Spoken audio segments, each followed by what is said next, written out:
Salut tout le monde, bonsoir à tous. Je regarde si le son est bon, attendez, hein, parce que... Hop, voilà, c'est bon. J'étais en train encore de choper mes dernières photos il y a 30 secondes, hein. Mais ouais. C'est... Je crois que j'ai rarement eu autant de photos, hein. Très rarement. Je dois avoir près de 40 photos ce soir. Mais c'est obligé. C'est obligé. Voilà. Oh, j'ai là, 22 mois. Putain, presque 2 ans, j'ai là. T'es là depuis bien trop longtemps. Pour ta santé mentale. Merci, mec. Gros sujet ce soir. C'est un HS, hein. C'est un sujet dont on a déjà parlé. C'est un sujet dont on a déjà parlé, mais jamais directement. Et ça va être bien de parler que de ça ce soir. Uniquement de la transformation, de comment les Allemands transformaient les véhicules. Il y a un véhicule où montait le Tigre 1. Le Tigre 1, putain, celui-là, quand il va passer, celui-là... Tu sais quoi, non, j'ai là le Tigre 1, je vais le faire en HS. Mon prochain sub-goal, ça sera le Tigre 1, d'accord? Hein? Tigre 1, le prochain sub-goal. Voilà. Donc ouais, mais Fallout depuis 2016. Putain. Encore plus longtemps, 8 ans. Une vie. Ah là là. Donc ouais, j'ai beaucoup à dire et je dois aller jouer à Warhammer après. Donc faut pas traîner. On va pas trop taper la discute non plus. Bon. Le Commando Baker. Le Commando Baker. Je vais partir du principe que les gens qui sont là, peut-être ne connaissent absolument rien au War Tank.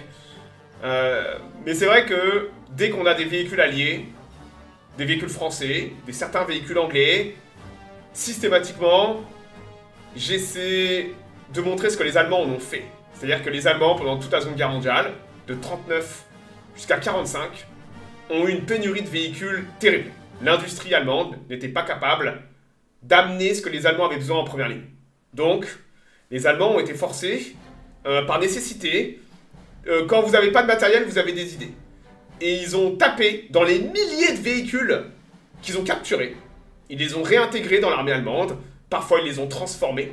Et on peut dire que Barbarossa, la Barbarossa en 41, les Allemands finissent devant Moscou grâce à des chars tchèques, les 38T, ou les chars polonais, les 7TP. Les Allemands vont avoir la chance de battre des gens qui avaient de très bons chars. Et ils vont réutiliser ces chars. Entre autres parce que, bah, ils n'ont pas le choix. Ils ont simplement pas le choix. Et... parfois, ils vont juste réintégrer des véhicules comme les 38T. Ils vont pas faire de grandes modifications. Ils feront quand même des modifications puisqu'on aura le Hetzer et tout ça. Mais on va avoir aussi des transformations absolument gigantesques. Donc des mini-séries de véhicules capturés. Donc on va avoir des véhicules de série qui sont en fait des véhicules capturés et reconstruits entièrement. J'en ai montré souvent de ces véhicules sans jamais rentrer le détail de d'où ils viennent.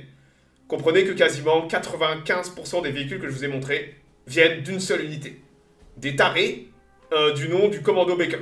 C'était leur nom. Bow Commando Baker, Bow pour construction, Bow Commando Baker ou Commando Baker. Ils auront aussi leur propre unité de combat en 44 qui sera liée à la 21e Panzer. Et tout ce petit monde, de 42 à 44, ils vont reconstruire des milliers de véhicules.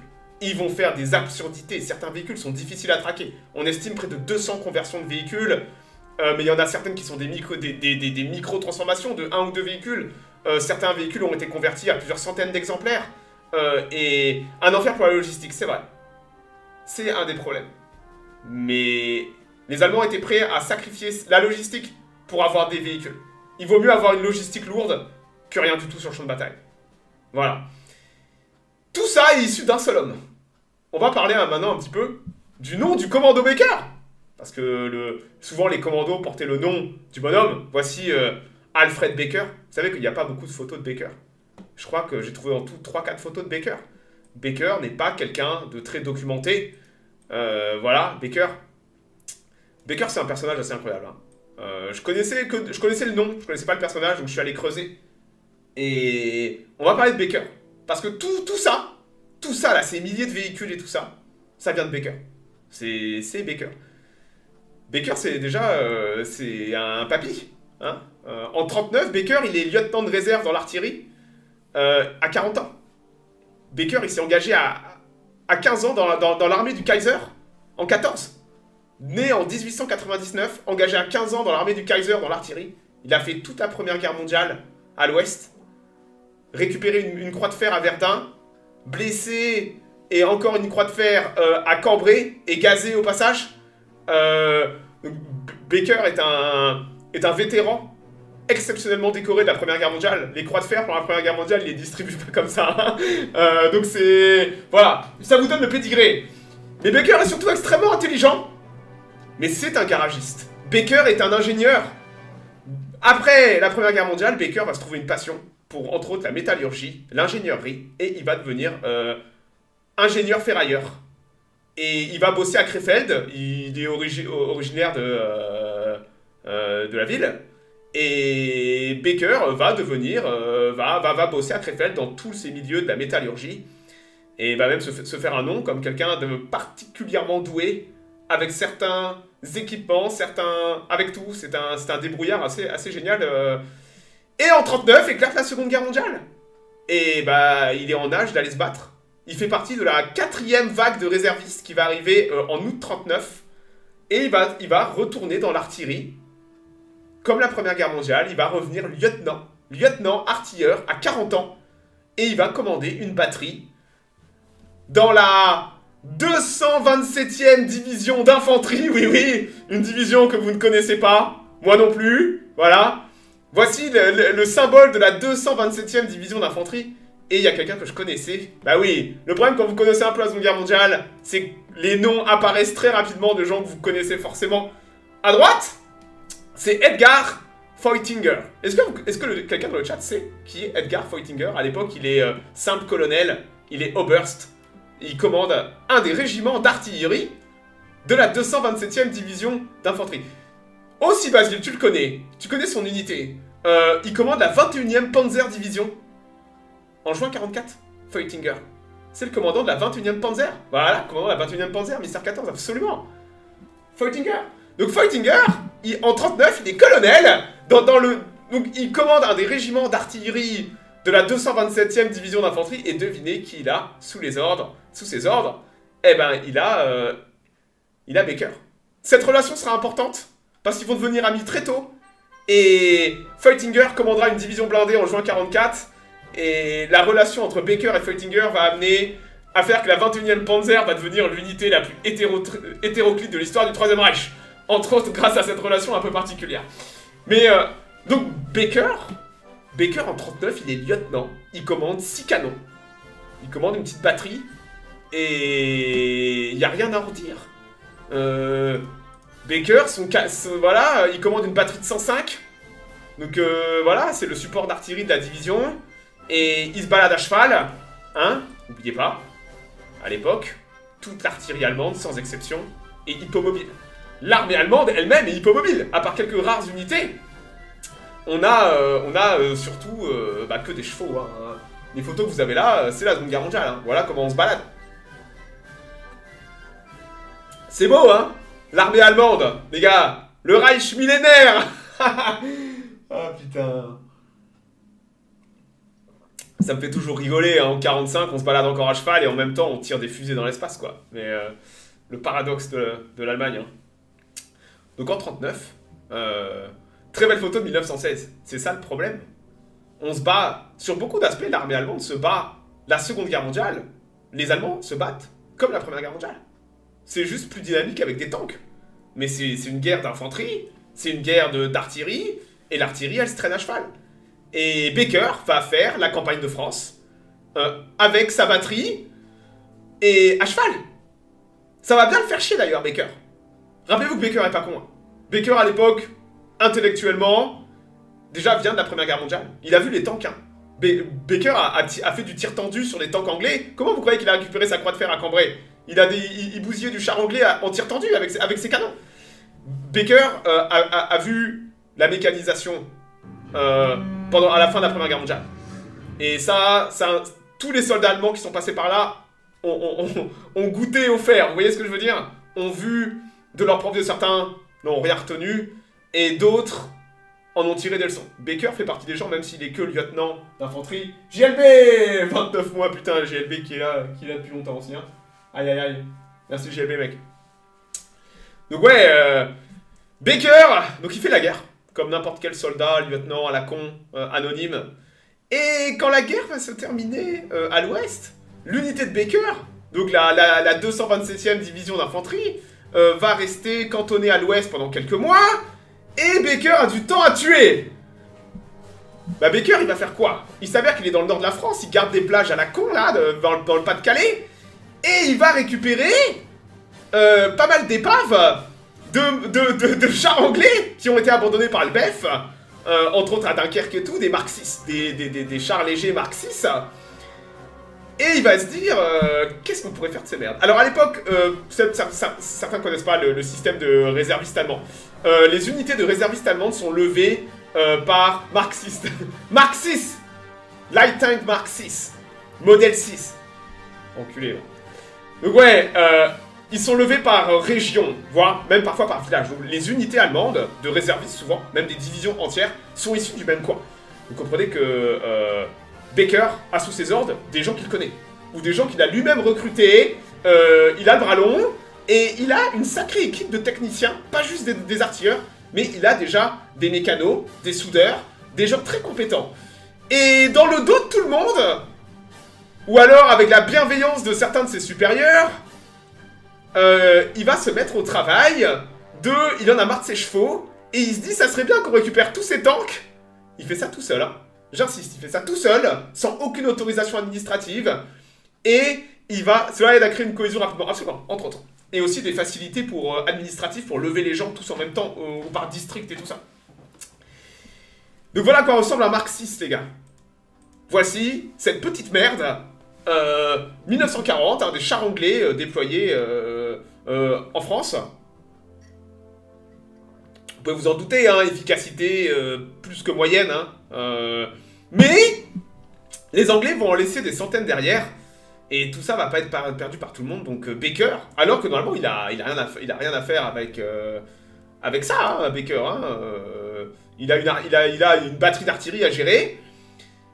Et ben il va récupérer ça et il va se dire si je coupe tout et que je mets mes canons dessus, ça serait quand même plus pratique pour ma batterie d'être mobile.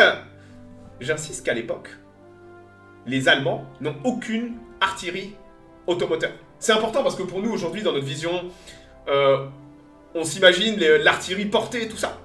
À l'époque, les Allemands n'ont pas encore imaginé de façon doctrinale l'usage de l'artillerie mobile. Toute l'artillerie est à cheval, ce qui pose un énorme problème, vous pouvez vous en douter. Donc que va-t-il faire? Il va prendre les châssis de Mark VI dans le dos de ses commandants d'unité, et il va foutre ses canons à lui, qui sont des LEF de 105. Et il va créer ça. Ce que vous voyez là, c'est l'invention de Baker. Ce sont les 6 premiers canons automoteurs de l'armée allemande. La première artillerie portée, longue distance, de l'armée allemande. Et il va arriver comme ça, à la parade. Voici, j'en avais marre des chevaux, j'ai remplacé ça par des tanks anglais sur lesquels on dirait un bébé humain. Mais c'est un bébé humain? C'est un bébé Wesp. Pire, c'est un bébé Wesp que t'as là. C'est un Wesp. C'est un Wesp avant l'heure. C'est 3 ans avant le Wesp. Et voici la première batterie mécanisée et mobile de l'armée allemande. C'est incroyable, hein? Et il a fait ça tout seul, avec ses mecs, de sa batterie. Ils sont allés foutre des canons de 105 là-dessus. Ça a fait grand bruit à l'époque, parce que... Voilà. Mais comment le châssis tient le coup? Parce que ces putains de gens sont des génies. Ils savent gérer un centre de gravité. Ils ont eux-mêmes vu... Ils ont enlevé tout le blindage. Donc déjà, quand t'enlèves tout le blindage, là, t'as le blindage le plus léger qui soit contre shrapnel et armes légères. Mais en mettant bien le canon avec un bon centre de gravité avec les munitions, tu mets pas tout le poids à un endroit, mais tu l'équilibres suffisamment pour que le char tienne. Et là, vous avez la première invention de Baker, qui est le 105 mm Lev 6 Aufgeschützwagen Auffahrgestell Mark 6 736, en parenthèse pour anglais. C'est le nom de ce tank. Donc, ce qui était à la base un petit délire d'après le boulot est devenu directement et rentré administrativement plus non le nom. Alors là, vous allez bouffer du nom allemand administratif indécent. Hein. Donc en fait, on vous met d'abord le calibre, 105, l'F, le nom de la pièce, 6, et ensuite on vous met le nom du véhicule sur lequel la pièce est posée. Auf de Geschützwagen Auffahrgestell Mark VI. Et avec E en parenthèse, pour désigner l'origine du véhicule. Là, c'est un véhicule anglais, E. On verra souvent des véhicules français, vous aurez un F en parenthèse. Voilà. Ils vont en faire 6 exemplaires. Mais c'est pas tout! En plus de ces 6 exemplaires, il va faire 12 tanks Mark VI porte-munitions. Bah ouais, il faut les porte-munitions. C'est pas tout d'avoir le tank et le canon. Il faut aussi les véhicules pour porter. Il va faire quoi? Il va transformer 12 Mark VI en porte-munitions et il va aussi transformer des brain carrières de commandement et d'observation. Il va créer toute une batterie mobile, donc pas seulement les véhicules, mais doctrinalement pour que ça avance. La seule batterie de l'armée allemande, entièrement motorisée et mécanisée. Regardez ça. Incroyable, hein?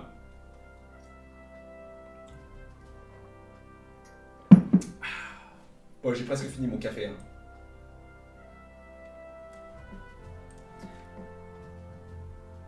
Ils vont pas pouvoir rester longtemps en France. Juin 41, opération Barbarossa. La 227e division d'infanterie part pour le nord de la Russie, sous le commandement du maréchal von Bock, direction Leningrad. Et ça inclut la batterie de Baker, la seule batterie mobile de toute l'armée allemande de Baker.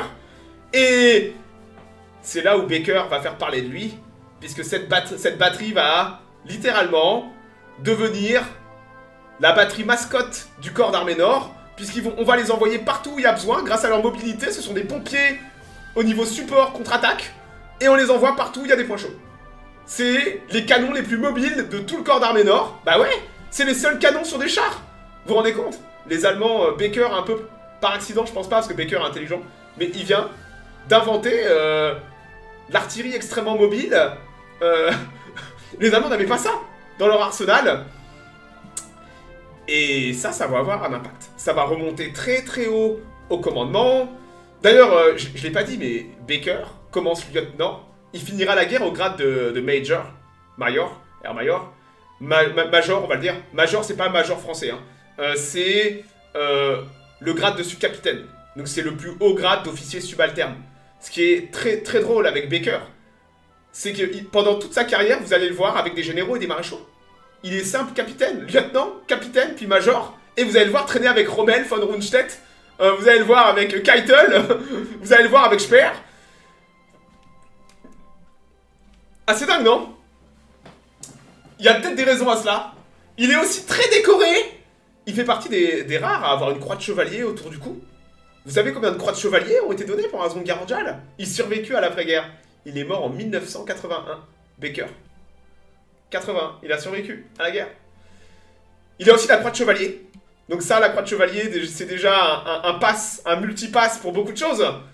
Ils en ont pas donné beaucoup par rapport à des croix de fer et tout ça. Croix de chevalier, il me semble de mémoire, ils ont dû en donner 7000 ou 8000 pendant toute la guerre. Ce qui est pas beaucoup. Si vous imaginez plus de 10 millions de soldats allemands, ils en ont filé 6000 ou 7000 de croix de chevalier. Donc c'est quand même... Il a un profil atypique. Capitaine, croix de chevalier... C'est pas l'officier standard. Et vous allez le voir, il a un côté branleur qui fait qu'on peut expliquer qu'il soit pas monté en grade plus rapidement. Voilà. Donc ouais, matez-moi les joujoux. Osez me dire qu'il est pas beau. Regardez-le. Ça c'est pris en Russie les gars. Ça c'est pris en Russie, hein. On est sûrement en octobre. Et regardez les soldats allemands derrière. Ils ont jamais vu ça. Les mecs sont à cheval. N'oubliez jamais à quel point il y a des millions de chevaux dans l'armée allemande. Les mecs sont à cheval. Et regardez ce qu'ils voient passer. Ils voient une pièce de 105 mm sur un tank. Pas mal, hein?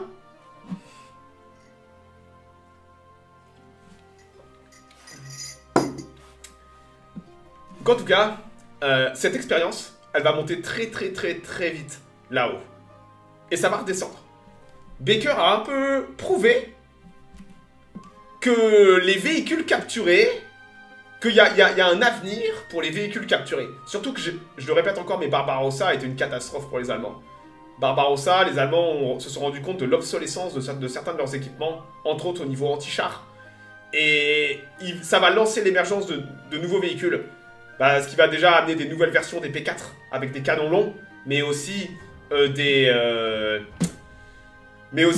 Panthères. Mais en tout cas, on va avoir un trou on va avoir un petit trou technologique en 42 où il y a que très peu d'équipements anti-char disponibles, viables. Et on a une compagnie allemande qui va être mandatée sur le modèle de Baker, la compagnie Alket, qui entre autres fait des Stug et tout ça. Et eux, on va leur dire, dès les premières rencontres avec les T-34, amenez-nous en urgence quelque chose, n'importe quoi, avec un canon anti-char dessus, mais sans taper dans nos lignes de prod. Alors Alket, ils sont un peu dans la merde parce que, bon bah... on n'a pas le droit d'utiliser de canons allemands, et en plus les canons allemands sont un peu merdiques, et on n'a pas le droit d'utiliser de châssis allemands. En l'espace de quelques mois, Alket, en utilisant l'exemple de Baker, ils vont faire le Panzerjäger 1 Aufgeschützwagen 35R F pour Franzose. Vous avez là une des premières innovations allemandes de série. Ils vont en faire 170 exemplaires, véhicule d'urgence, qui n'est rien d'autre qu'un châssis de Renault 35R, R35, avec un canon tchèque de 47 mm. Ce que vous avez là, c'est le 4.7 tchèque. 47 mm. Donc, vous avez Panzerjäger 1 Aufgeschützwagen 35R F pour Franzose. Et après, vous avez 47 mm PAC T. T pour tchèque. On a donc un châssis français avec un canon tchèque de 47 mm. C'est un véhicule d'urgence qui va être fait pour être envoyé sur le front russe. Pour simplement augmenter, donner du punch aux divisions. Ils vont quand même en faire 170. Donc ils vont récupérer énormément de châssis en urgence et ils vont faire ça. Mais malheureusement, ils vont se rendre compte que c'est pas suffisant. Regardez-le! Regardez-le! Osez me dire qu'il est pas beau quand même! Hop là! C'est beau quand même! On a curieusement les tankistes avec leurs vieux uniformes. Hop là.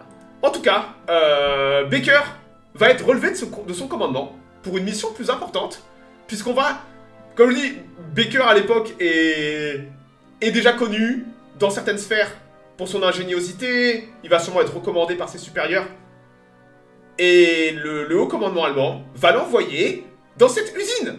Il va l'envoyer à l'usine d'Alket, avec entre autres quelques autres ingénieurs allemands, avec une mission. Réussir à intégrer le PAC 40, donc le PAC 40, le canon anti-char, sur des véhicules. Si possible pas allemands, pour pas taper dans les lignes de production. Quel véhicule va naître de ça, vous pensez? Oh, vous le connaissez ce véhicule, hein. Vous y avez joué à War Thunder, hein. On l'a déjà souvent parlé, hein. Quel véhicule d'urgence? Parce qu'il n'y a rien d'autre. KV1, mais qu'est-ce que tu causes avec le KV1? Le Marder! Regardez ça! Châssis Lorraine! Châssis Lorraine français! PAC 40! Le Marder 1, les gars! Baker, et derrière le Marder 1. Ainsi que les ingés de l'usine d'Alket. Tout ce petit monde va discuter ces suites Saumur, absolument. Ils ont plusieurs véhicules de Baker. Ils ont plusieurs véhicules de la Bestiaire. Donc le Marder 1 est un véhicule de la Bestiaire. C'est pas le beau commando Baker encore, mais il y a la patte de Baker derrière, et c'est les premières tentatives allemandes dans l'urgence d'amener du punch anti-char aux divisions d'infanterie allemandes, qui manquent cruellement d'anti-char face aux blindés soviétiques. En attendant mieux, en attendant l'arrivée de P4, ou en attendant l'arrivée de Panther. Voilà. Avec des croix de Lorraine dessus. Ouais, c'est pour faire bien. Bah techniquement, n'est-ce pas un véhicule français? Ah, est-ce que c'est pas un véhicule français? Donc, ce que vous avez là, c'est le châssis d'un véhicule dont j'ai déjà parlé et que j'adore. C'est le Lorraine 37L. Voici le Lorraine 37L, une excellente petite chenillette française avec la Renault UE. Et vous avez, c'est un superbe véhicule. Là, vous l'avez en version citerne. Les Français, malheureusement, n'auront jamais le temps de mettre à profit ces véhicules. Mais les Allemands, eux, vont en récupérer des centaines. Et je peux vous dire que les Allemands vont bien les utiliser. Et on a des Marder 1 encore en 44. Hein. En 44, on a encore des Marder. Et après, les Marder seront déclinés sur d'autres châssis et tout ça. Mais les Marder vont être distribués aux unités d'infanterie qui n'ont pas le luxe d'avoir des Stug ou le luxe d'avoir de l'armement anti-char digne de ce nom. Donc vous avez déjà là l'émergence urgente de véhicules, et c'est que le début. C'est que le début. Donc voilà, regardez, les mardeurs. Donc les châssis de Lorraine. Vous avez vu, on a déjà vu les châssis de Renault 35R, de R35, on a les châssis de 37L, on a les châssis de chars légers anglais Mark VI. Et c'est que le début. J'avais déjà dit que, et je le répète toujours, les Allemands ont une pénurie d'artillerie lourde portée. Baker, il en a conscience plutôt que tout le monde. C'est pour ça que D40, Baker va essayer de mettre... Là, vous avez le Wesp, qui est un très bon véhicule, mais qui n'est rien d'autre que ça. J'insiste. Ça, ne vous moquez pas, mais c'est très similaire. En termes de doctrine, mais sauf que là, vous avez un vrai véhicule industriel, là, vous avez de l'improvisation. Voilà. Mais le Wesp, on en a déjà parlé, tout comme le Hummel, vont arriver assez tardivement. À partir de 43, ils sont là pour Kursk, généralement. Pareil, le Wesp est un 105 mm, le Hummel est un 150 mm, plus gros. Et c'est vrai que ces véhicules vont apporter à l'armée allemande énormément de flexibilité et de mobilité pour leur artillerie qui leur manquait. Mais ces véhicules ne seront jamais assez disponibles en grande quantité. Jamais. Et il y aura une pénurie de ces véhicules. Les Allemands ne seront jamais capables d'en faire suffisamment, surtout qu'ils prennent d'autres châssis en plus.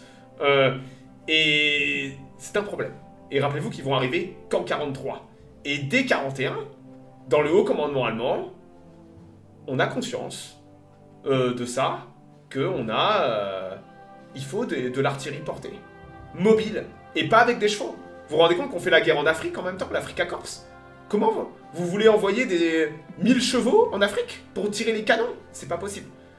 Donc les Allemands se rendent compte qu'ils sont en retard technologiquement, qu'ils sont en urgence, et que les Wesp et Hummel seront pas là avant 43. D'ailleurs, regardez. Ça, c'est encore... Alors ça, c'est pas Baker, mais j'adore cette photo, c'est une Renault UE.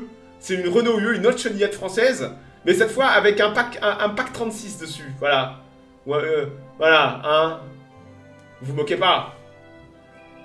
Mais voilà, c'était... rien à voir avec Baker, mais j'ai trouvé la photo incroyable, alors je l'ai mise. Donc ouais, c'est à cette époque qu'on va donner carte blanche à Baker. Baker a... Comme je dis, Baker a des relations. Il connaît du monde, Baker. Il a le bras long, c'est quelqu'un qui est compétent aussi, très très compétent. Et on va donner carte blanche à Baker. On va lui dire, écoute, sors-nous des véhicules. On veut ça, comme t'as fait là, mais fais-les-nous en plus grande quantité, on te donne carte blanche. Et Baker a dit, carte blanche? Et le mec dit, t'as carte blanche. Tiens, papier signé de Hitler et de Keitel, tu fais ce que tu veux. Clac, démerde-toi, sors-nous des véhicules. Parce que notre industrie n'est pas apte à nous sortir ces véhicules-là. Et Baker va aller s'installer dans la banlieue de Paris, dans un petit atelier parisien, là, pas loin de Versailles, enfin un petit atelier, une putain d'usine, ouais. Et Baker va rassembler tous ces gars, il va aller à Krefeld, entre autres, il va se remettre en relation avec tous les garagistes de Krefeld et tout ça, il va mettre une succursale à Krefeld directement, et il va ramener du chaudronnier, du soudeur et tout ça, des gens qu'il connaît, des gens compétents, et va naître, début 42, le commando Baker. Donc le commando Baker, près de Paris, ils vont rassembler des centaines de véhicules français. Tout ce qui a des chenilles, ils vont essayer de rassembler ça. Voilà, un truc de dingue, le commando Baker. Ils vont rassembler forcément les 37L, les tanks, tout ce qu'il y avait dans l'arsenal français, ils vont le ramener, ils vont le centraliser à Paris. Pire, Baker va même envoyer ses mecs de simples sergents, caporaux, soldats, aux quatre coins du Reich, dans les unités qui ont capturé des véhicules pendant la campagne de France et qui utilisent des véhicules français pour les ramener. Je vous laisse imaginer la scène d'un soldat de Baker qui se pointe avec une lettre d'accréditation devant un général de division et lui dit « Putain, tes 5 tanks là, tu me les mets sur le train et tu me les renvoies à Paris. » il avait les pleins pouvoirs pour ça. Et il avait les lettres qui allaient avec, les lettres de marque pour aller récupérer tous les matos aux quatre coins du Reich qui voulaient, entre tous les véhicules français qui circulaient sur les routes en Russie et tout, Baker va chasser du matériel français pour centraliser tout à Paris. Il va mettre la main sur des milliers de véhicules. Dites-vous c'est probablement la plus grosse concentration de véhicules français blindés de l'histoire des années 30-40, ce que Baker va ramener à Paris. Ils vont vider le Troisième Reich de véhicules français pour les centraliser, pour les réparer, pour faire des poules de stock de pièces détachées et réfléchir à faire pas un ou deux véhicules, mais faire des séries de plusieurs centaines de véhicules. Il y a une pensée de faire de la série du neuf avec que du vieux. Et ainsi va naître la bestiaire. Voilà, tout ce qui se termine par F. Exactement. Donc là, vous avez les Lorraine 37L qui vont devenir un choix. Quelqu'un m'a dit, comment est-ce que ça tient là, le 105 Attends. La première chose qu'ils vont faire, c'est prendre ça et mettre ce qu'il y a de plus gros dans l'arsenal allemand. Voici le 15 cm l'F-13 Aufgeschützwagen sur châssis de Lorraine. Regardez bien l'image, elle est prise en Afrique, puisqu'ils vont en envoyer plus de 60 en Afrique. J'ai les photos, un truc de zinzin. Et oui, l'Afrique, le cheval n'est pas adapté, ça consomme trop d'eau. Donc qu'est-ce qu'on va faire? On va envoyer ça. Et matez-moi le monstre. Donc ça, c'est une pièce de 150 sur un châssis de Lorraine. Regardez, c'est ça. Vous voyez? Et ils vont commencer à bosser sur ça. Ils vont en faire plus d'une centaine. Matez-moi le monstre. C'est une très très grosse pièce. Mais c'est un Hummel. Comprenez que c'est un Hummel en 42. Ça sort à partir du printemps 42. Ils vont en faire à la chaîne. C'est un tour de force incroyable. Comprenez qu'il n'y a plus aucune chaîne de montage pour ça. Là, les Baker vit de tout ce qu'il va récupérer, centraliser, comptabiliser. Donc non seulement il va peut-être récupérer 500 véhicules, 500 chenillettes, mais il va en garder 120. Le reste, il va cannibaliser, faire des stocks de pièces détachées parce qu'il pense à la logistique. Il est tout sauf con Baker. Des stocks de pièces détachées.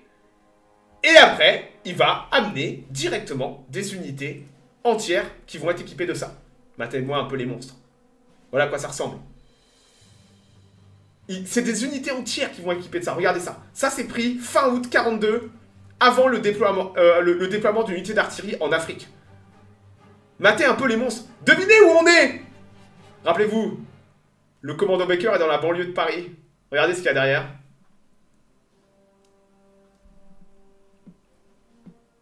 C'est le château de Versailles, absolument. On est à Versailles, les gars. On est à Versailles. C'est l'unité d'artillerie allemande qui vient récupérer.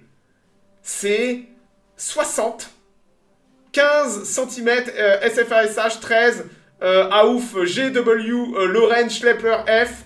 Voilà. Voilà l'engin. Ils vont en faire 60 de ça. Au total, ils vont en faire près de 120. Mais voilà la même photo. Matez un peu le monstre. Et ça va partir pour l'Afrique. D'ailleurs, là, vous voyez en bas, 2e bataillon, 1re batterie. Voilà. La tronche des pavés après. Oh, t'inquiète, c'est pas trop lourd. Hein. Ça va, les chenillettes Lorraine, elles sont pas trop lourdes. Le canon, c'est une autre histoire. Mais voici parmi les premières grosses productions de série du commando Baker. Les Allemands n'ont rien à l'époque d'équivalent. C'est un Hummel avant l'heure. Comprenez que le commando Baker, avec les cartes blanches qui lui ont été données avec la carte blanche qui lui ont été donnée au moyen de la réquisition des matériels et tout ça, est parvenu à équiper quasiment 2 bataillons d'artillerie portée qui vont finir en Afrique. Donc la photo que je vous ai mise là, ça a été pris en Afrique. Ces tanks que vous voyez là à Versailles, c'est ceux-là qui ont fini en Afrique. Complètement, hein. Sur la photo que vous l'avez à Versailles, il y a sûrement ce véhicule. Hop là, et vous avez, regardez ça, capturé par les Anglais. Matez-moi un peu le joujou. C'est beau, hein? Je trouve ça incroyable. Hein.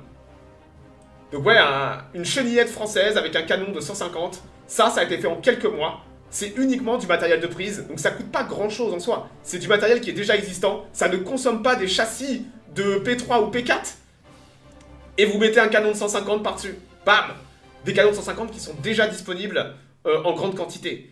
C'est le génie allemand à son paroxysme. Quand vous n'avez pas de moyens, vous avez des idées. Et Baker a beaucoup d'idées. Donc là, vous commencez à voir un peu le génie de Baker et de pourquoi des gens haut placés lui ont donné carte blanche et beaucoup de moyens pour un simple capitaine à l'époque. Le mec peut littéralement envoyer chier la moitié du Troisième Reich. Et dire ça c'est à moi, ça c'est à moi, ça c'est à moi. Et voilà. Dingue. Bon, là c'est la version lourde. Mais s'il y a une version lourde, on pourrait... Rappelez-vous qu'à la base, Baker, ses canons, c'était du 105 mm. Donc on va faire du lourd, on va faire du 150 sur la Lorraine. Mais on pourrait mettre du Lev 18 de 105, regardez. C'est encore notre Lorraine, mais cette fois, avec un canon de 105. Qui doit sûrement être le même canon, je pense, que le Wesp. Donc encore avant que le Wesp soit disponible, on bricole ça. Et ça, c'est la bestiaire. C'est le même châssis Lorraine, sauf qu'à la place d'un canon de 150, on a un canon de 105. Ça va être construit en série, à des dizaines d'exemplaires. Comprenez que vous pouvez équiper des bataillons d'artillerie entiers qui vont aller dans des divisions de Panzer après, avec ce genre de machine. Donc ouais, vous vous rendez compte à quel point les Français ont été indispensables à l'effort de guerre allemand. Ça mange beaucoup d'essence. Oui, ça c'est un autre problème encore. La logistique est un autre problème, l'essence c'est un autre problème, mais ça fonctionne. Vous imaginez même pas comme les Allemands seront heureux d'avoir ce genre de véhicule. Est-ce que ça a des problèmes? Oui. Mais c'est mieux que rien. Et ça donne de la mobilité à des unités entières. Regardez. Sûrement détruit peut-être en Normandie, allez savoir. Mais c'est encore le même... C'est le même véhicule, mais avec un nom différent. Puisque bah là, cette fois, c'est le 105 Lev 18 Augeschutzwagen Lorraine Schleppert F pour français. Franzose. Voilà. Il est beau, hein? Et là, vous avez même... C'est pas fini! Regardez. Donc là, vous avez les 105. Mais vous avez en outre, là, vous avez les véhicules porte-artillerie et les véhicules de commandement. Qui sont sur des chenillettes. Donc là, il y a de la Renault UE. Ça, c'est Renault UE. Là, vous avez véhicules porte-munitions.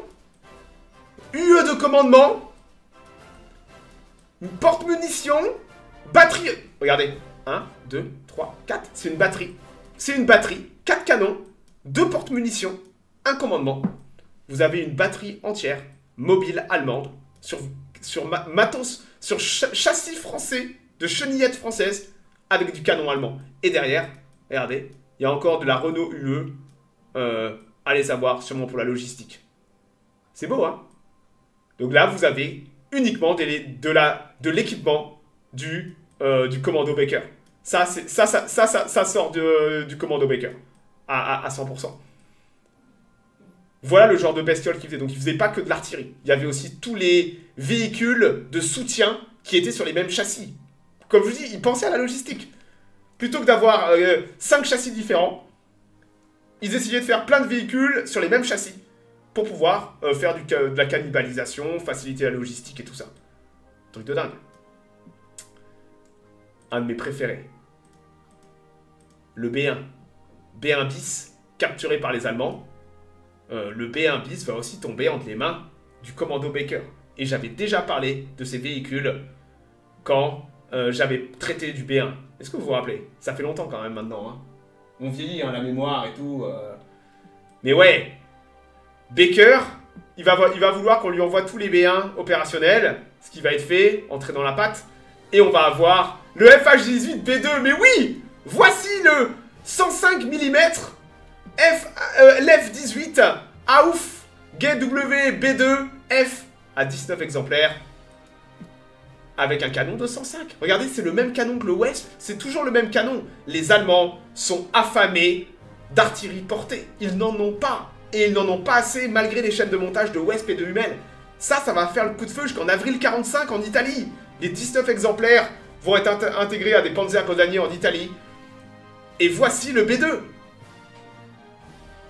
C'est un superbe véhicule.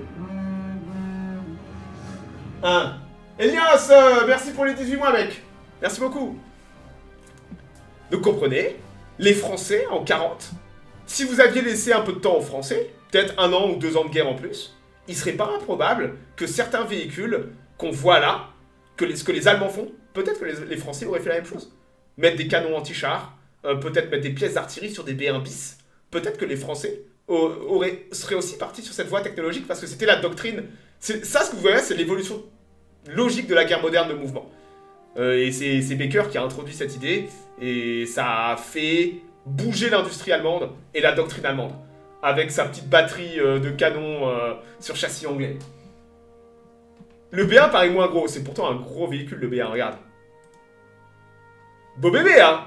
Le B2. Bon, ils vont en faire que 19 exemplaires, mais imaginez 19 exemplaires. Ils vont tous dans la même unité, vous rajoutez les véhicules porte-munitions, véhicules de commandement, avec la logistique qui va avec. C'est un énorme tour de force industriel de récupérer des véhicules qui sont pas à vous, 19, déjà les remettre en service c'est quelque chose, mais les reconstruire entièrement, avec un nouveau calibre et tout, c'est un truc de fou. Donc voilà les B2, les B2 qui sont rien d'autre que les B1 bis, transformés en pièces d'artillerie mobile de 105 par la bestiaire de Baker. Regardez pareil. Je me demande ça si c'est même pas pris à Versailles cette photo. Je pense que c'est pris à l'usine à côté de Versailles de Baker. Beau bébé, hein. Attendez, il y a mieux ou il y a pire même. Il y a bien pire. Les boys de Baker, ils vont mettre la main sur une quantité assez astronomique de H39. De Hotchkiss H39. Et ce véhicule, il va aussi attirer l'œil de Baker. Ils vont en... Et cette usine est devenue quoi après la guerre? Que dalle. T'as qu'à aller voir peut-être, hein. On va savoir. Hop là.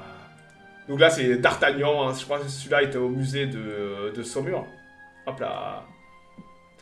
En tout cas, les Allemands vont être très très intéressés par le H39. Ils vont le décliner à toutes les sauces. Hop. Regardez. Ça, c'est le pack 40, 7.5, 75 mm pack 40, Aufgeschützwagen, 39H, F. Donc ça, c'est la version anti-char développée par les Allemands sur le châssis de H39. Ils vont en récupérer des centaines de H39. Ils vont les remettre en état, ils vont les découper et ils vont utiliser le châssis du H39 pour faire absolument tout ce dont ils ont besoin. Entre autres, la version anti-char.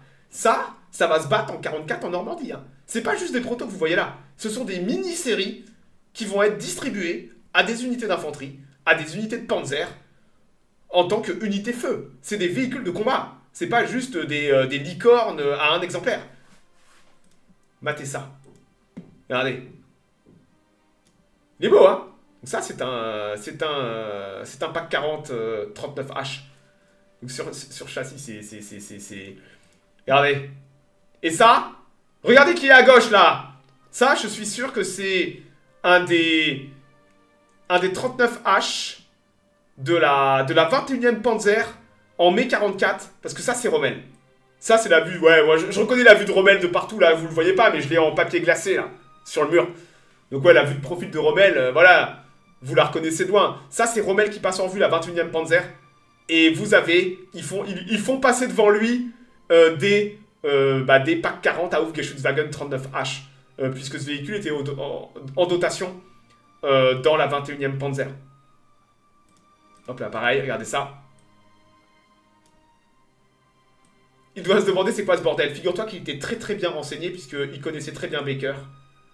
Il connaissait très bien Baker. Vous vous rendez compte, le Feldmarschall qui connaît le capitaine du coin. Comme je dis, Baker avait le bras long. Baker avait beaucoup de relations. Et il connaissait Rommel, il connaissait von Rundstedt. Ce qui est atypique pour un officier subalterne. Mais ouais, il connaissait du monde. Du beau monde. Donc voilà. Donc ça, c'est la version anti-char. Sur châssis de H39. Mais ils vont se dire, si on peut mettre un pack 40, on peut peut-être mettre plus lourd. Donc ils vont faire la même chose qu'avec la chenillette Lorraine. On retrouve le même processus. Il leur faut... Les Allemands ont besoin de quoi? De châssis pour mettre le pack 40. De châssis pour mettre le 105 mm. Et de châssis pour mettre le 150. Systématiquement, ils vont tester à chaque fois ces trois étapes. Voici le H39... Pardon... Le 105 mm l'F18 sur Aufgeschützwagen H39F. C'est le même châssis, mais cette fois, c'est notre bon vieux 105 mm. Sauf que cette fois, il n'est pas sur une 37 L, il est sur un châssis de H39. C'est moche, mais on s'en fout, l'important c'est que ce soit effectif. Alors, la beauté et la mocheté sont des choses très subjectives. Moi, personnellement, je le trouve très joli. Comment les suspensions tiennent? Alors, c'est pas tant un problème de suspension. Rappelez-vous que ces véhicules n'ont pas de blindage. Ils n'ont pas de blindage. Par contre, le problème, c'est de équilibrer il est équilibré. Il faut équilibrer le poids correctement pour que le poids soit bien réparti. Donc, le souci de ce genre de bête, c'est d'avoir le canon et les munitions bien répartis pour que il n'y ait pas une suspension qui ramasse plus que l'autre. Et ils étaient très très bons à ça au Commando Baker pour rendre viable ce genre de véhicule. Ils vont en faire 50 de ça. Vous vous rendez compte? 50. Vous pouvez équiper une Panzer Division, certains Abteilung d'artillerie d'une Panzer Division. Vous n'avez pas besoin d'amener des Wesp ou des Hummel. C'est une plus-value incroyable pour des véhicules capturés. Vous n'avez pas construit ces châssis, quelqu'un d'autre l'a fait pour vous. C'est fou. Regardez-le, ça c'est en hausse maximum, donc c'est le même, hein. Le 10.5, l'F18, Aufgeschützwagen 39H F, il est beau, hein. Donc malgré ce que disent les malaisants du chat, moi je trouve ce véhicule absolument superbe, sachant que on a du mal à concevoir que c'est un Hotchkiss H39. Et ce qui est fou, c'est que c'est potentiellement l'évolution technologique de ces véhicules. Je suis sûr que les Français auraient fait la même chose. Vous auriez laissé aux Français un an de guerre en plus, ils auraient tiré les mêmes conclusions, il nous faut de l'artillerie portée, ils auraient pris des châssis qu'ils avaient, des bons châssis, et ils auraient fait ça. Avec des pièces françaises et tout. Mais les Allemands, dans leur désespoir ou dans leur besoin, ont utilisé le matériel français pour faire ce que les Français, j'en suis sûr, auraient fait aussi. Voilà, c'est dingue. L'important c'est d'avoir des canons qui bougent absolument, et qui bougent rapidement. Regardez-le. Donc ça, c'est pris au combat en Normandie, hein, en 44. Donc ça, c'est des véhicules qu'on retrouve dans le Sturmgeschützabteilung 200, qui est l'unité de Baker. Puisque Baker, en 44, va avoir la bestiaire, le commando Baker, va avoir une unité de combat qui va être intégrée à la 21e Panzer. Donc le Sturmgeschützabteilung 200. Et ils vont être équipés uniquement d'engins issus du commando Baker. Ce qui est génial. Regardez encore une petite photo. Voilà. Pas mal, hein? La bestiaire, les gars. Donc vous comprenez pourquoi on l'appelle la bestiaire?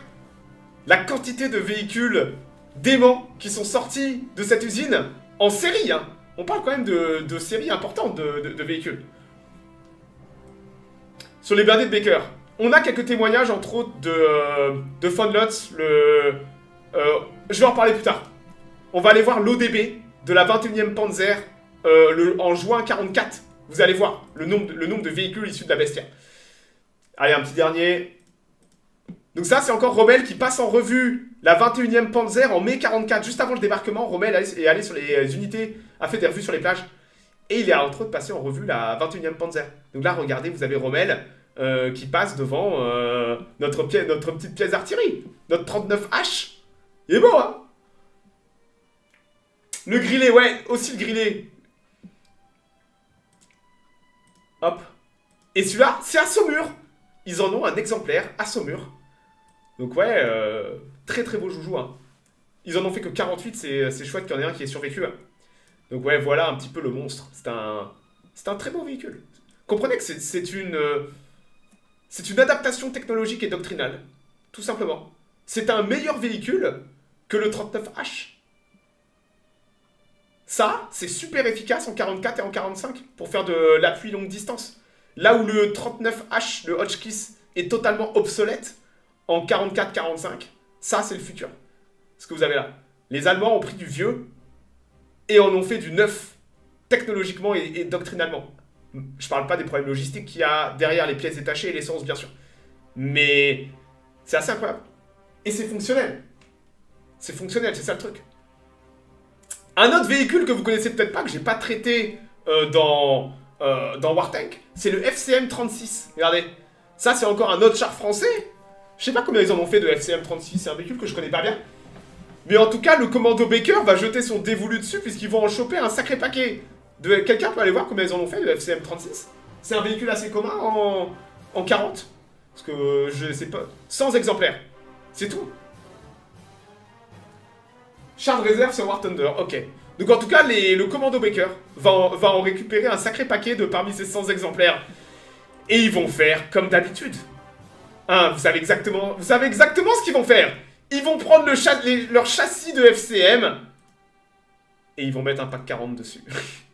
Regardez, le même processus pour tous les châssis. On met des packs 40 sur tous les châssis qu'on trouve. Donc voici le 75 mm pack 40 Aufgeschützwagen FCM F pour Franzose. Cette fois, c'est un pack 40. Donc encore de la bestiaire, mais sur châssis de FCM. Vous savez que ça mange quasiment tous les chars alliés en 44. Alors que votre merde, là, ça fait rien en 44. Ça, vous ne sous-estimez pas ça en char d'embuscade. Ça vous mange tout. Donc ouais, les Allemands récupèrent du vieux et bah ils font ce qu'ils peuvent avec ce qu'ils ont. Même un Churchill. J'ai dit presque. Je pensais à la même chose que toi. Presque, d'accord. Alors un Churchill en frontal, non, hein. Mais... de flanc... Et quoi qu'il arrive, je voudrais pas être dans un char qui se fait toucher par un pack 40. Hein. Même si ça perce pas, vous allez le sentir passer. Hein. Regardez, il est... avouez, il y a un côté Warhammer 40 000. Le FCM 36. Est-ce qu'il est pas beau? La version pack 40 de la bestiaire. Matez-moi l'engin. Il est beau. Il y a un côté Lehman Russ, complètement. Donc matez-moi un petit peu le pack 40 FCM 36.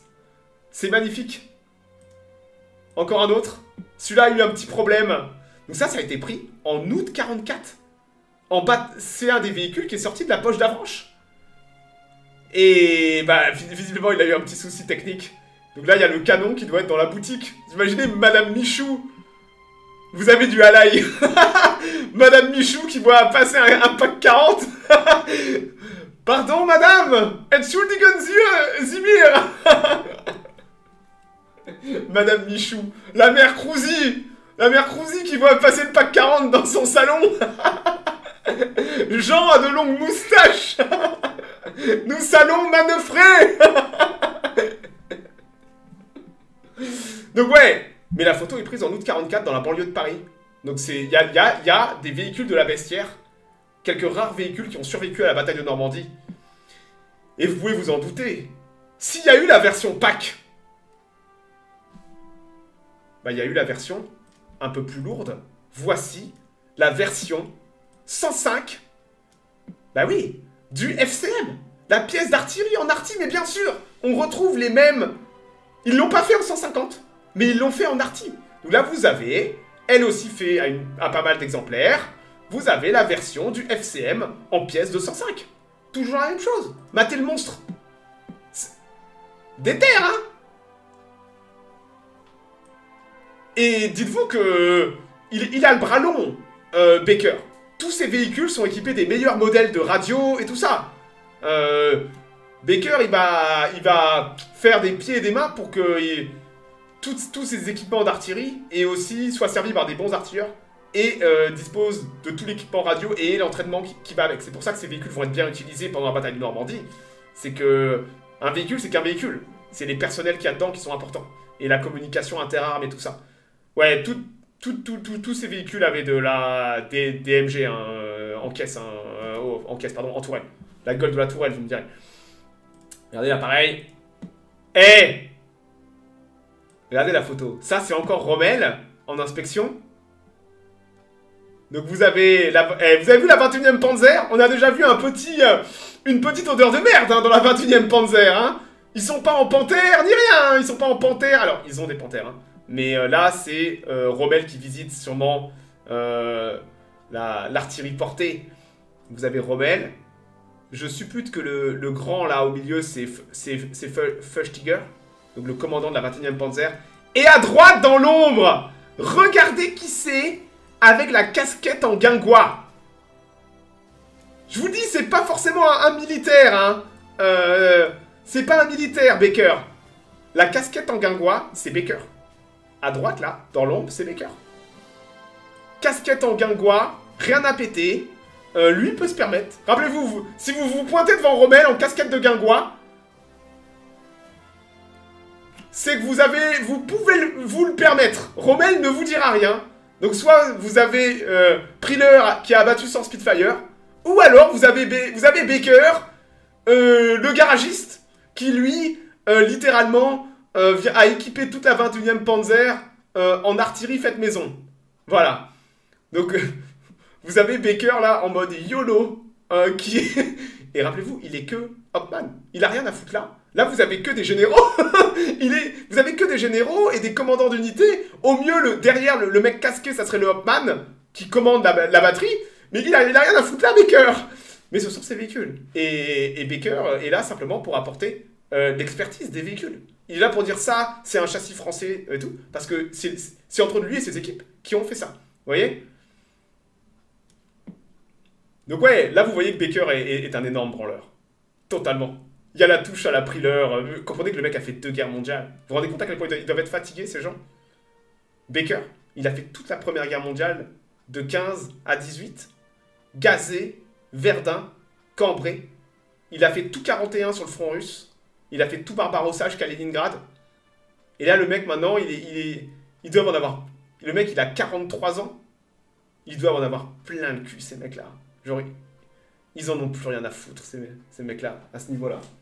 Hein. Quand t'es surdiplômé pour ton taf, complètement... C'est pas fini! C'est pas fini. Les Baker, ils vont aussi mettre la main sur une quantité dingue de véhicules portés français. Je l'ai souvent dit, mais quand j'avais parlé du SDKFZ 251, les Allemands n'auront jamais assez de véhicules portés. Entre autres des half-track, des camions. Les Allemands pilleront l'Europe, récupéreront tout ce qu'ils peuvent sur les Anglais en Afrique pour faire tourner leur parc automobile. Parce qu'il n'y avait pas jamais assez de camions et de SDKFZ 251. Donc ils vont entre autres capturer des bons véhicules comme le Somua MSG. Ça c'est pris en Russie. Hein. Regardez les beaux Somua. Anti-aérien, non, anti-aérien, on laisse ça à la Luftwaffe. Ça, c'est une petite démonstration du commando Baker qui va mettre la main sur des Somua MCG. Regardez, hein, c'est pas mieux que l'un anti-aérien, ça? Fort de l'expérience apprise du front russe, ils vont transformer ça en ça. Et ils vont en faire des Katyusha. Des batteries de Katyusha. Des espèces de grades. Bah, un grade, c'est une Katyusha. Hein, et ils vont en faire une poignée d'exemplaires qui vont être utilisés par la 21e Panzer et aussi quelques unités SS qui mettront leurs mains là-dessus. Donc les photos sont assez incroyables. Regardez, ça c'est pris à Paris. Pas mal, hein? Donc le nom officiel de ça, parce qu'il y a un nom administratif, c'est S307F. Donc S307, c'est pour Somua... c'est pour le Somua, c'est ce modèle de Somua. Et R, Vielfahrtwerfer, pour lance-roquettes multiples. Voilà. Donc c'est encore du châssis français. Ils ont fait une espèce de Katyusha sur half-track français. Le commando Baker, hein, les gars, c'est une bestiaire. Hein. Ça porte bien son nom. Hein. Si on l'appelle comme ça, c'est qu'il y a une raison. Hein. Regardez. À droite, c'est Rommel. Et à gauche, c'est Baker. Donc ça, c'est à l'usine de Versailles. Vous avez Rommel, Baker qui présente à Rommel le véhicule. Ah, c'est un bestiaire, on dit pas une bestiaire. Ouais, je pensais une bête. Une bête. Hein? T'es pas une belle bête, toi, là, à me faire chier avec l'orthographe? T'as raison sur le papier. Hein. Un bestiaire. Ok. Merci de m'avoir corrigé. Je t'emmerde aussi au passage, hein, mais merci quand même. Donc ouais, matez-moi l'engin. C'est beau, hein? Donc ouais, ils vont aussi récupérer... donc sur ces châssis de Somua, ils vont faire comme d'habitude. Là, vous avez le Katyusha. Ceux qui se rappellent du SDKFZ 251, on avait...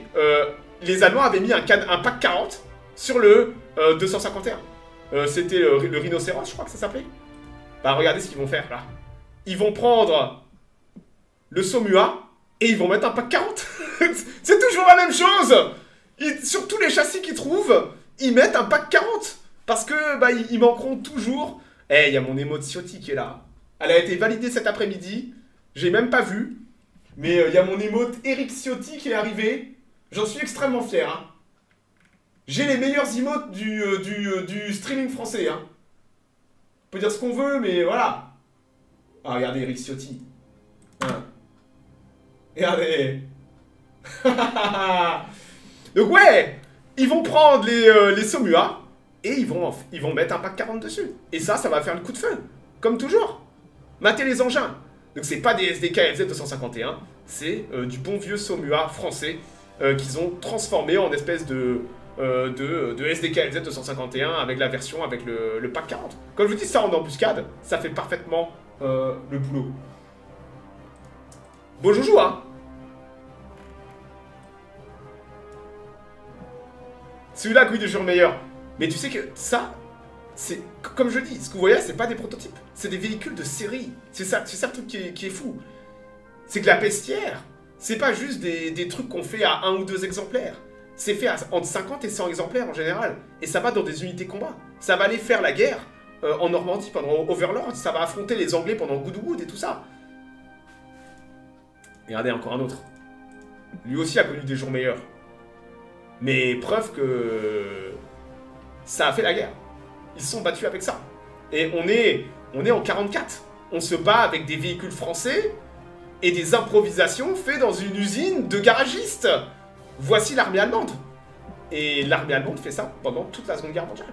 On est bien loin de l'image d'Épinal, de la Blitzkrieg et des panzers allemands. Tout ça, c'est de la flûte. Dès qu'on creuse, on tombe sur un gigantesque tiroir de merde, quoi. Voilà. Je vous ai trouvé l'ODB. Donc ouais, en 43, donc vous pouvez vous en douter, le commando Baker va être extrêmement prolifique avec tous ces véhicules. Certains vont aller, beaucoup vont aller en Russie et tout ça, en Afrique.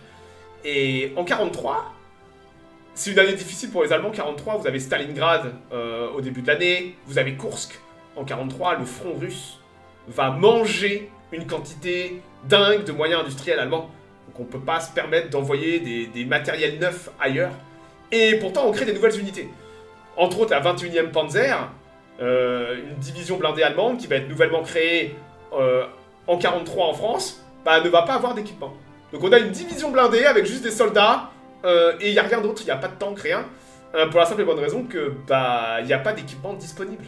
On prépare la bataille de Kursk, tous les Wesp, Hummel, Panther, tout ça part sur le front russe, et on n'a rien pour... on n'a rien pour équiper la 21e Panzer. Mais le commandant de la 21e Panzer, eh ben il s'avère que c'est le vieux copain. C'est le vieux copain de... C'est Feuchtinger. Vous vous rappelez? C'était le commandant du régiment d'artillerie de Baker en 40. Et Feuchtinger, bah, on sait que... on sait pas si c'est ami ou pas, mais sûrement. Parce qu'on sait qu'il passait pas mal de temps à Paris à siphonner de la bière. En tout cas, Feuchtinger, il va aller voir Baker, il va lui dire, écoute, j'ai besoin de véhicules. Parce que j'ai une division blindée, mais j'ai aucune pièce d'artillerie mobile. J'ai rien. Donc c'est con, parce que bah, techniquement, une division blindée, il vous faut vous avez des régiments d'artillerie, vous n'avez pas que des tanks. Hein, dans une Panzer division, vous allez avoir... régiments blindés, mais vous allez avoir des régiments de panzer grenadiers, des régiments de soutien avec de l'artillerie fixe et de l'artillerie portée. Pour faire simple, Feuchtinger, il a rien. Ces tanks arriveront plus tard, mais en 43, il n'a absolument rien. Sur le papier, son ODB est vide. Et à Berlin, on lui dit merde. Donc il va aller voir son vieux pote, Baker, à Versailles, et est-ce que tu aurais des véhicules pour moi? Je vais vous montrer l'ODB de la 21e Panzer, une partie de l'ODB. On va pas s'intéresser aux tanks, parce qu'ils ont des Panthers et des P4. Il a quand même des canons, des camions. Oh, et encore. Voici l'ODB avant. Donc l'ODB, alors c'est seulement, ce qui nous intéresse, nous, c'est l'artillerie, d'accord? On va rigoler un petit peu. Donc là, vous avez le Panzer Regiment 155, d'accord? Donc rappelez-vous, dans une Panzer Division, vous allez avoir de l'artillerie fixe, mobile et tout ça. Regardez ce que vous avez en dotation dans le premier Abteilung. Donc premier Abteilung, c'est le premier bataillon de ce régiment, d'accord? Donc vous allez dans le premier Abteilung avoir 3 batteries. Donc vous avez des canons allemands, des K-18. Et vous avez des canons de prise qui sont des mortiers russes de 122. Vous avez 8 mortiers russes de 122 mm. Regardez, R. Vous savez quand je vous dis les lettres à chaque fois, c'est valable pour les canons aussi. Donc là, la dénomination administrative c'est un excellent mortier, le mortier de 122. Hein. Vous savez que on en utilise encore en Ukraine aujourd'hui. J'en ai vu là, j'en ai encore vu récemment, des mortiers de 122 de la Seconde Guerre mondiale. Incroyable canon. Toujours aussi mobile aujourd'hui. Il y a des roulettes, vous l'accrochez à une remorque, vous le déployez. Bam, bam, bam. Incroyable canon en combat urbain et tout ça. Donc là, vous avez le premier Abteilung. Il a, entre autres, 8 canons de mortier de 122 russes. Du K-18. Et dans le deuxième Abteilung, donc SF pour Self-Propelled, donc c'est le nom allemand, l'abréviation pour véhicule autopropulsé. Donc là, d'un coup, les gars, de l'artillerie mobile. Est-ce qu'ils ont des Hummel? Est-ce qu'ils ont des Wesp? Regardez ce qu'ils ont dans le deuxième Abteilung. Ils ont 12 l'F-18 sur des châssis de Lorraine. Vous vous rappelez de ce que c'est? Parmi les premiers qu'on a vus. Ils ont 12 l'F-18 sur châssis de Lorraine. Et ils ont 6 150 mm sur châssis de Lorraine. Ils ont 18 véhicules de la bestiaire de Baker. Et c'est pas fini. Le troisième Abteilung, qui est lui aussi mobile, vous avez, même chose, 12 105 mm sur châssis de Lorraine. Et encore, si... Comprenez que sans la bestiaire, la 21e Panzer n'aurait pas d'artillerie de support. La seule chose qu'ils auraient, c'est le premier Abteilung en dotation, l'artillerie fixe. Toute l'artillerie mobile, le deuxième Abteilung et le troisième Abteilung mobile. Dans un régiment organique allemand, vous devriez avoir des Wesp et des Hummel pour faire ça. Ça serait le boulot des Wesp et des Hummel de faire ça. Mais les Allemands n'en ont pas assez. La 21e Panzer n'est pas une unité prioritaire. Ça part souvent sur le front russe, les Wesp et le Hummel, parce que c'est là que c'est le plus chaud.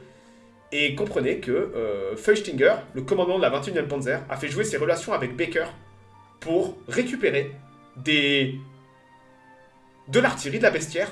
Et là, vous avez 2 bataillons entiers, c'est énorme. Vous vous rendez compte du nombre de canons que ça fait? Donc vous avez 2 Abteilung, 2 bataillons entiers, 36 véhicules qui sont issus de la bestiaire. Et regardez ce que vous avez tout en bas. Dans la 10e batterie de roquettes, vous avez 2 S-307. C'est ça. C'est le truc que je vous ai montré tout en bas. C'est c'est ça. Ils ont 2 S-307 dans leur ODB de juin 44. Voilà. Impressionnant hein, de voir la dotation de l'artillerie de la 21e Panzer. Ils n'ont aucune pièce allemande. Enfin si, les canons sont allemands, mais tous les châssis sont français. Ils ont des 122 russes. Voilà. Et on va voir le reste de l'ODB. Donc là, c'était... on a les Kampfgruppe maintenant. Comprenez que la 21e Panzer a pas mal été organisée en Kampfgruppe extrêmement flexible, capable d'être détachée n'importe où pour faire de l'appui-feu. Les Allemands étaient très très fans de ça.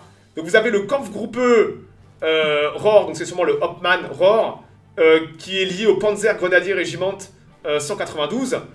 Et regardez ce qu'ils ont. Ils ont encore 3 150 mm l'F-13 sur Lorraine. Et vous avez encore des bataillons entiers, 9 pièces sur de l'F-18, du SFH-13 sur Lorraine. C'est un truc de fou. Ah, regardez là, Open, Kampfgruppe Open von Oberski. Il a gagné de mémoire, il avait gagné une médaille de bronze en équitation au JO. Il commandait les Panthères qui ont contre-attaqué les Anglais au 6 juin. Et là encore, lui, dans son artillerie de support, donc ça supporte le Panzer Regiment 155. Là, c'est le bataillon de support de son régiment de Panzer. Vous avez encore 9 canons français. Donc ça, c'est directement intégré aux unités de première ligne. D'accord? Là où avant, l'artillerie régimentaire, c'était l'artillerie de la division.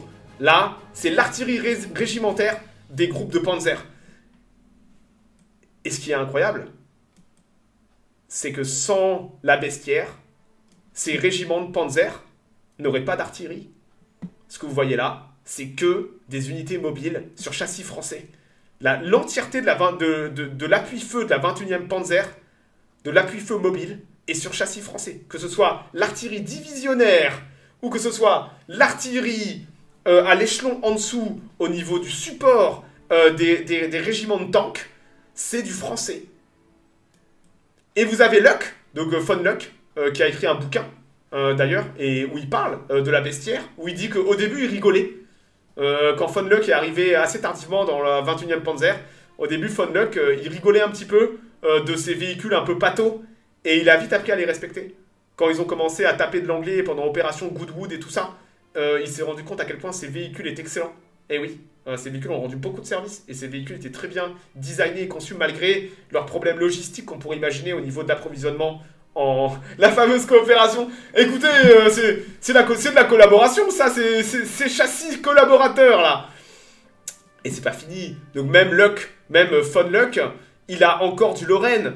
Dans le premier donc, bataillon de Panzer Grenadier, on a encore du Lorraine 250 et c'est fou. On doit avoir près d'une... Faudrait faire les maths, mais plus de 70 véhicules, je pense. 70 véhicules issus de la bestiaire. Et ça, c'est la 21e Panzer. Je vous parle pas encore de l'unité du commando Baker, qui s'appelle le 200e bataillon de canon d'assaut, qui a encore d'autres véhicules qui leur sont propres et qui sont rattachés à la 21e Panzer. Voilà. Mais ça vous montre un peu que sans ça, elle n'existe pas, la 21e Panzer. Vous n'avez pas une division de Panzer uniquement avec quelques tanks. Il vous faut du support de feu et tout ça. Et tout le support de feu est fait par du canon français. Ça vous montre un petit peu l'importance. Et là, c'est juste la 21e Panzer, mais ces canons ont aussi fini en Russie. Et tout ça, hein, c'est fou. C'est fou. Donc ouais, en tout cas, l'activité va cesser avec la chute de la France. Et Baker va disparaître de la circulation, ou va sûrement simplement être officier d'artillerie. Ou, quand je dis on connaît pas bien après ce qui s'est passé sur 45. En tout cas, Baker a survécu à la guerre. Baker, il est mort en 1981, je crois. Baker. Donc un sacré loustic, hein. Et pas très gradé. C'est ça le truc, c'est comprenez que Baker est plus un civil ingénieur qu'un militaire. Même s'il a fait la Première Guerre mondiale et la Deuxième Guerre mondiale. Regardez la casquette en guingois. Attendez, j'ai une autre photo. Ça, c'est pris justement. Regardez. À droite, vous avez Feuchtinger. Rommel au centre. Donc ça, on est encore en mai 44. Et à gauche, vous avez encore une autre photo de C. Baker. Voilà. Vous avez vu le... Hein, on le loupe pas Rommel de flanc, hein, ça rigole pas, hein, vous voulez pas trop le faire chier. Hein. Ça, c'est un petit... Donc ça, c'est un mardeur. Encore un mardeur de... Quoique c'est même pas un mardeur, ça. Est-ce que ça serait pas un... Eh, ça serait pas un... Ça serait pas un H38, ça? Un des 75... Si, hein. Regardez. Non. Ça, c'est le LEF. Est-ce que ça serait pas la version... Regardez, ça serait pas un H38 pack 40, ça? Je pense que oui, hein. C'est un H39, c'est ça. C'est un 39H pack 40, hein. Matez-moi ça un peu, si c'est pas beau. C'est ça, c'est du Hotchkiss. C'est un...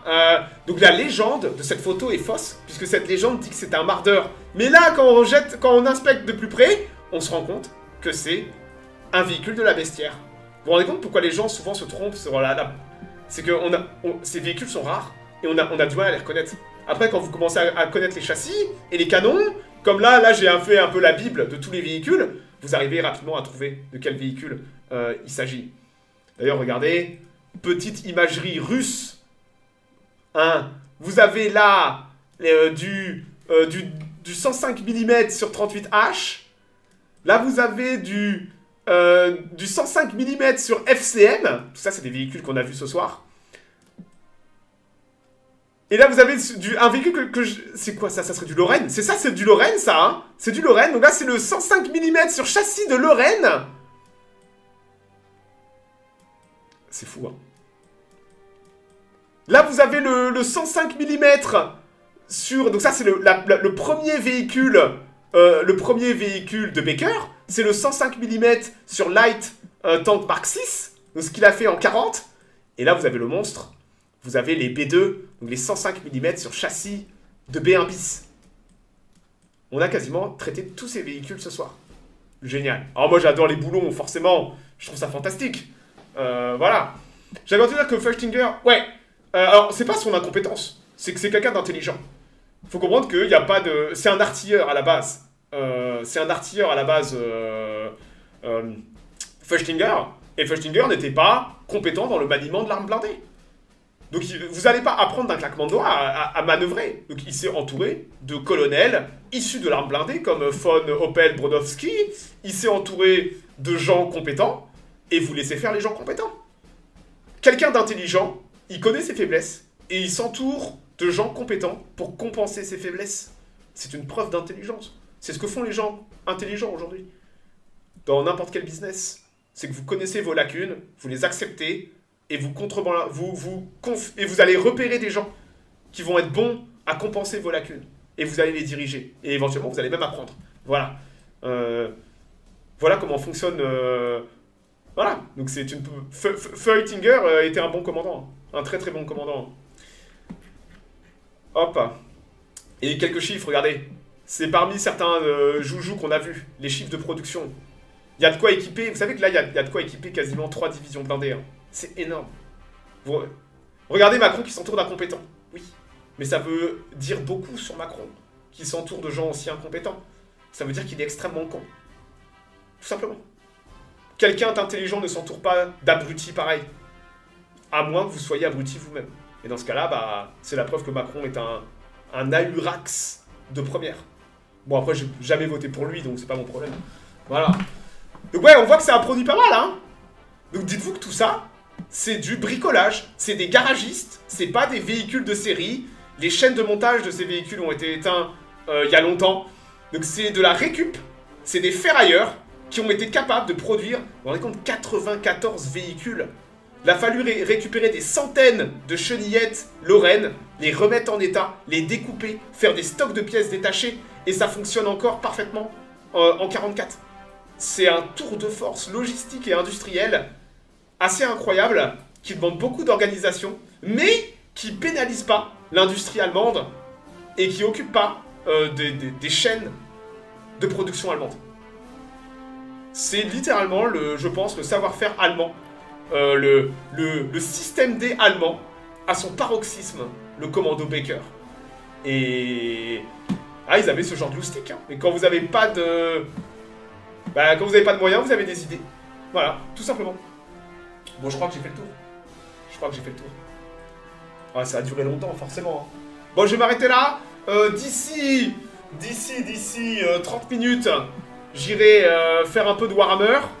Et ce sera déjà pas mal. Et demain, normalement, j'ai mis le planning à jour. Demain, je ferai une petite découverte. Là, il y a un jeu de fourmis qui est super bien noté. On m'a envoyé une clé. Et en soirée, je continuerai mon run sur Shogun 2. J'ai hâte de continuer. Hein. Je trouve Shogun 2 incroyable. Hein. Fall of the Samurai. Hein. Voilà. Bon, peut-être à tout à l'heure. Et sinon, bonne soirée. Et puis, passez une...